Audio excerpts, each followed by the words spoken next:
Olá pessoal, tudo bem com vocês? Me chamo Nara Mastro, sou estudante de Medicina da Universidade Federal do Vale de São Francisco e hoje vamos resolver questões do Enem sobre fisiologia da membrana plasmática. Vamos lá? Então vamos lá, nossa primeira questão é do Enem 2019. Uma cozinheira colocou sal a mais no feijão que estava cozinhando. Para solucionar o problema, ela acrescentou batatas cruas e sem tempero dentro da panela. Quando terminou de cozinhá-la, as batatas estavam salgadas porque absorveram parte do caldo com excesso de sal. Finalmente, ela adicionou água para completar o caldo do feijão.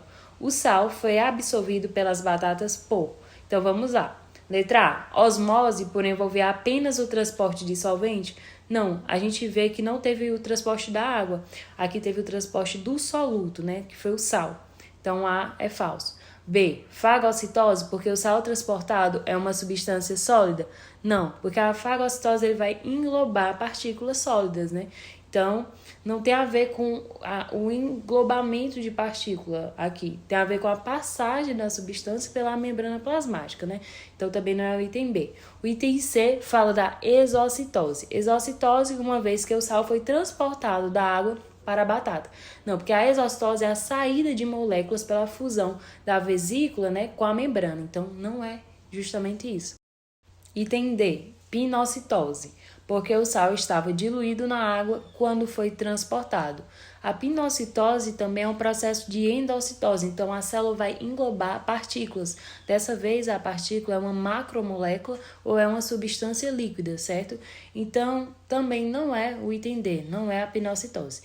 É difusão, porque o transporte ocorreu a favor do gradiente de concentração.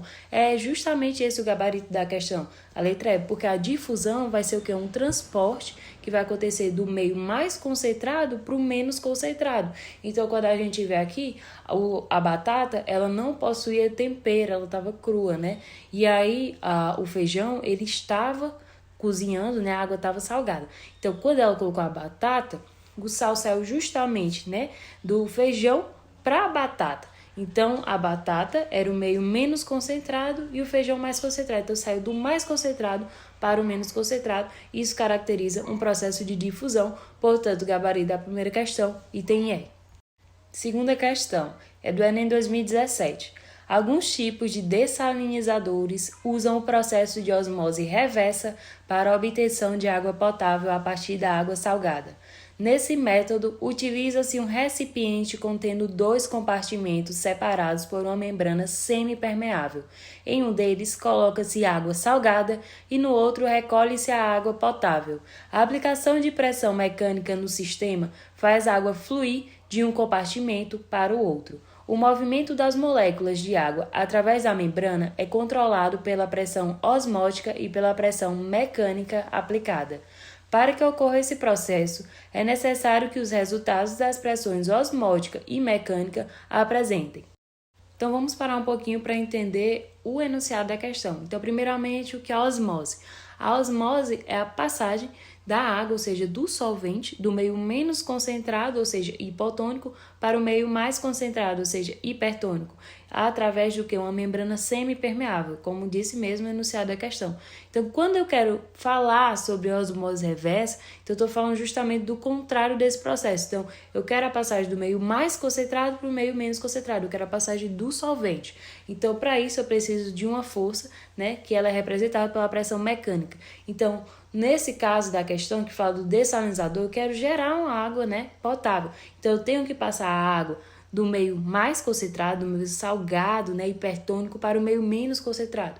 Então, eu tenho que vencer a barreira, né, vencer a pressão osmótica. Se essas forças forem iguais, tiverem a mesma intensidade, né, não vai acontecer nada. Então, eu preciso de uma pressão mecânica maior do que a pressão osmótica, né? Então, obviamente, também são em sentidos opostos, né? A osmótica, ela vai ser no sentido, né, que eu falei do menos para o mais, e a pressão mecânica vai ser do mais para o menos. Então, são em sentidos opostos, e para que a osmose reversa ocorra, a pressão mecânica precisa ser superior à osmótica. Então, indo para as alternativas da questão, a única que corresponde à minha justificativa, né, à minha explicação, é a letra E. sentidos opostos, ou seja, a pressão mecânica e a pressão osmótica possuem sentidos opostos, né? E maior intensidade da pressão mecânica, justamente para que ela consiga romper a pressão osmótica e gerar água potável. Então, o gabarito da segunda questão, letra E. Então é isso, pessoal. Obrigado por terem acompanhado nossa videoaula. Espero que tenham gostado. E não se esqueçam de acompanhar a gente nas redes sociais e no nosso canal do YouTube. Obrigada e até a próxima!